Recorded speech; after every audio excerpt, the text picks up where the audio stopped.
దేశంలో జరుగుతున్న నేరాలను కనుక చూస్తే చాలా బాధాకరమైన పరిస్థితి.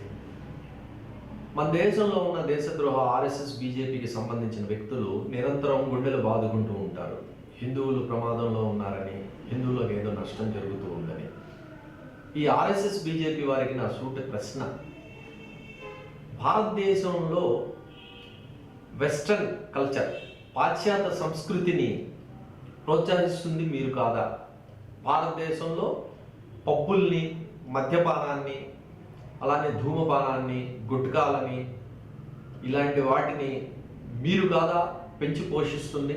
మీకు నిజమైన ప్రేమ కనుక భారతదేశం మీద, భారతదేశంలో ఉన్న హిందువుల మీద కనుక ఉంటే మీరు మద్యపానాన్ని తయారు చేయడాన్ని నిషేధించండి, సిగరెట్లను నిషేధించి మోరల్ పోలీసింగ్ చేసి విద్యార్థులు అదేవిధంగా మద్యపానాన్ని సేవిస్తున్న వారిని నిరోధిస్తే నిజంగా మీరు దేశానికి మేలు చేసిన వాళ్ళు అవుతారని చెప్పి నేను భావిస్తున్నాను.